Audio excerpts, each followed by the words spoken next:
Marina caminhava pelo corredor da igreja vestida de noiva, quando seus olhos encontraram Diego entre os convidados. Seu amante. O homem que havia jurado amor eterno apenas 3 noites atrás. Mas o verdadeiro choque viria quando ele se levantasse durante a cerimônia e revelasse um segredo que destruiria não apenas um casamento, mas toda uma família. O que ninguém imaginava é que Diego não estava ali por acaso. Marina Almeida nunca imaginou que seu dia de casamento terminaria daquela forma. Enquanto ajustava o véu diante do espelho, suas mãos tremiam levemente. Não era nervosismo comum de noiva. Era culpa. Era medo. Era o peso de 6 meses de mentiras prestes a ser enterrado sob os votos matrimoniais. Você está linda, filha, sua mãe disse, ajeitando a cauda do vestido. Marina forçou um sorriso, mas sua mente estava em outro lugar. Estava em Diego. Estava nas tardes quentes no apartamento dele. Estava nos beijos roubados, nas promessas sussurradas, na traição que queimava como fogo sob sua pele. Está na hora, avisou a cerimonialista. As portas da igreja se abriram e a marcha nupcial começou. Marina respirou fundo e deu o primeiro passo. Seus olhos automaticamente procuraram o noivo ao final do corredor. Rodrigo estava lá, impecável em seu smoking azul marinho, os olhos brilhando de emoção. 3 anos de namoro. Um homem perfeito. Um futuro planejado. E ela estava prestes a destruir tudo. Mas então ela ouviu. Diego. 4ª fileira esquerda, terno cinza. Aqueles olhos castanhos que ela conhecia tão bem. Ele não deveria estar ali. Ela não o havia convidado. O coração de Marina disparou. Seus passos hesitaram por uma fração de segundo. Diego sustentou o olhar dela, sem sorrir, sem piscar. Havia algo na expressão dele que ela não conseguia decifrar. Não era dor. Não era raiva. Era determinação. Marina forçou-se a continuar andando. O que ele estava fazendo ali? Como conseguiu entrar? Ela não podia parar. Não agora. 150 pessoas a observavam. As câmeras gravavam cada segundo. Ela precisava chegar ao altar. Quando finalmente alcançou Rodrigo, suas mãos estavam geladas. Ele pegou-as com carinho e sussurrou: "Eu te amo tanto." Marina sentiu o estômago revirar. Ela não merecia aquele homem. O padre começou a cerimônia. Marina ouvia as palavras como se viessem de muito longe, abafadas, distorcidas. Seu olhar escapava constantemente para Diego, que permanecia imóvel em seu lugar, os olhos fixos nela. Ao lado dele, Marina percebeu, estava uma mulher loira que ela não reconhecia, e um garotinho de talvez 5 anos. Se alguém presente souber de algum impedimento para que este casamento não se realize, disse o padre com a voz solene, que fale agora ou se cale para sempre. O silêncio que se seguiu foi pesado. Marina prendeu a respiração. Seu coração batia tão alto que ela tinha certeza de que todos podiam ouvir. Olhou rapidamente para Diego. Ele não se moveu. Ela começou a relaxar. Seria tudo bem. Ele não faria nada. Ela se casaria, cortaria contato com Diego, e tudo voltaria ao "Eu tenho algo a dizer." A voz veio da lateral. Não era Diego quem havia se levantado. Era a mulher loira ao lado dele. Um murmúrio percorreu a igreja. Marina sentiu o sangue drenar de seu rosto. Rodrigo virou-se, confuso. O padre franziu a testa. "Minha senhora, este não é o momento apropriado para..." "Meu nome é Juliana," a mulher o interrompeu, sua voz firme ecoando pelas paredes da igreja. "E eu sou a esposa de Rodrigo." O mundo parou. Marina piscou, certa de que havia ouvido errado. Rodrigo ficou branco como o vestido dela. O padre abriu a boca, sem palavras. Os convidados explodiram em sussurros chocados. "O quê?" Marina finalmente conseguiu dizer. Juliana avançou pelo corredor, segurando a mão do garotinho.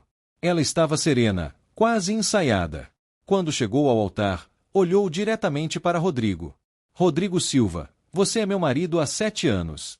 Este é o seu filho, Lucas. Você nos deixou há 3 anos dizendo que ia trabalhar em outra cidade. Mas você nunca pediu divórcio. Você simplesmente desapareceu." Marina virou-se para Rodrigo, buscando uma negação, uma explicação, qualquer coisa. Mas o rosto dele confirmava tudo. Ele estava pálido, tremendo, os olhos arregalados de pânico. "Rodrigo!" A voz de Marina saiu como um sussurro estrangulado. "Isso é verdade. Eu posso explicar. Você tem uma família." Marina sentiu as lágrimas queimarem seus olhos. Você tem um filho? Marina, por favor, deixa eu. Você tem uma esposa? Ela gritou, sua voz rachando. O silêncio que se seguiu foi sepulcral. Então, como uma onda, o caos irrompeu. A mãe de Marina correu para o altar. O pai de Rodrigo se levantou, vociferando. Convidados pegavam celulares. Alguém começou a chorar. Marina arrancou o véu da cabeça e olhou para Rodrigo, esse estranho à sua frente. Você mentiu. Sobre tudo. Quem você é? Marina, eu te amo. Eu cometi um erro no passado, mas... Um erro. Juliana riu, um som amargo. Você abandonou seu filho. Você me deixou sem dinheiro, sem explicações. Eu tive que procurá-lo por anos. E quando finalmente te encontrei, você estava prestes a cometer bigamia. Marina sentiu a náusea subir. Ela cambaleou para trás, tropeçando no vestido. Mãos a ampararam. Quando olhou, era Diego. Eu te avisei, ele disse baixinho. Tentei te dizer que havia algo errado com ele. Você sabia. Marina puxou o braço. Você sabia e não me contou. Eu descobri há 3 semanas. Eu te procurei, você não quis me ver. Então eu trouxe Juliana aqui. Ela merecia saber onde estava o marido dela. E você merecia saber quem é o homem com quem ia se casar. Marina olhou de Diego para Juliana, depois para Rodrigo. Tudo estava desmoronando. Seu casamento. Sua vida. Sua identidade. Eu vou processar você, disse a mãe de Marina, avançando para Rodrigo. Você vai pagar por humilhar minha filha, por... Ele já vai pagar, Juliana interrompeu calmamente. Eu já tenho um advogado. Pensão alimentícia atrasada, abandono de lar, tentativa de bigamia. Rodrigo vai ter muitos problemas pela frente. Rodrigo finalmente tentou correr. Ele desceu do altar tropeçando, mas 2 padrinhos o seguraram. Solta! Solta eu! A polícia já está a caminho, disse Diego. Bigamia é crime. Marina não conseguia se mover. Ela estava no centro de um furacão, pessoas gritando, flashes de câmeras, o garotinho chorando nos braços da mãe. Tudo que ela havia construído, tudo que ela havia planejado, tinha sido uma mentira. Rodrigo era uma mentira. Eu sinto muito. Juliana se aproximou dela. Havia compaixão em seus olhos. Eu sei que você não sabia. Ele é bom em enganar. Ele me enganou também. Marina não conseguiu responder. Ela apenas assentiu, as lágrimas finalmente caindo. Quando a polícia chegou e levou Rodrigo algemado, os convidados já haviam se dispersado, alguns horrorizados, outros tirando fotos e gravando vídeos. Marina sabia que seria manchete. O casamento que nunca aconteceu. A noiva enganada. O noivo bígamo.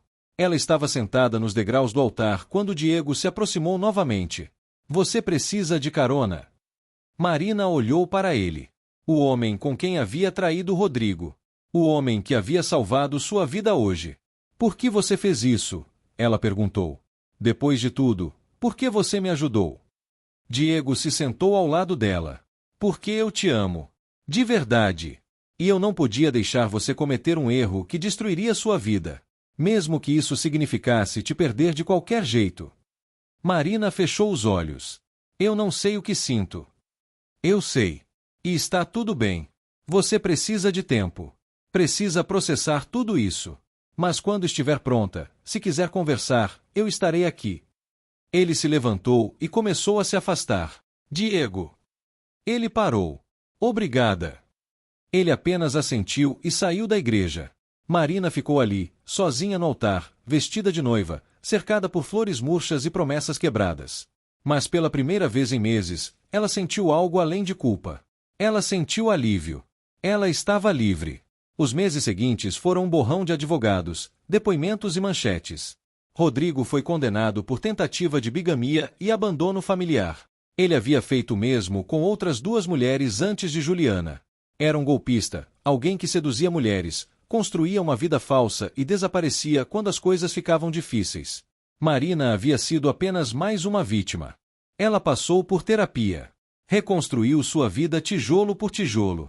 Cortou contato com algumas pessoas que a julgaram pela traição, mesmo sem saber o contexto completo. E aos poucos, encontrou sua força novamente. 9 meses depois do casamento que nunca aconteceu, Marina estava em uma cafeteria quando viu Diego do outro lado da rua. Ele estava lendo um livro, o sol da tarde iluminando seu rosto. Por um longo momento, ela apenas observou. Então, antes que pudesse pensar demais, atravessou a rua. Oi. Diego levantou os olhos, surpreso. Então sorriu. Oi. Posso sentar? Por favor. Eles conversaram por horas. Sobre tudo e sobre nada. Sobre a terapia dela. Sobre o trabalho dele. Sobre como a vida havia mudado. E pela primeira vez, não havia segredos entre eles. Não havia mentiras. Apenas duas pessoas que haviam passado pela tempestade e sobrevivido. Eu não sei se posso confiar de novo, Marina disse eventualmente. Em você ou em qualquer um. Eu entendo. E não espero nada. Mas se você quiser tentar, mesmo que seja apenas uma amizade, eu adoraria ter você na minha vida de novo. Da forma certa dessa vez. Marina sorriu. Pela primeira vez em muito tempo, era um sorriso genuíno. Uma xícara de café por vez. Uma xícara de café por vez. Não foi um final feliz instantâneo. Não houve beijo dramático ou reconciliação cinematográfica. Mas foi um começo. Um começo honesto. E para Marina, que havia vivido tanto tempo na escuridão das mentiras, a luz da verdade era mais do que suficiente. Porque no final, o que aconteceu naquele dia na igreja não foi apenas um escândalo. Foi uma libertação. Ela havia perdido um casamento, mas ganhou algo muito mais valioso, ela mesma.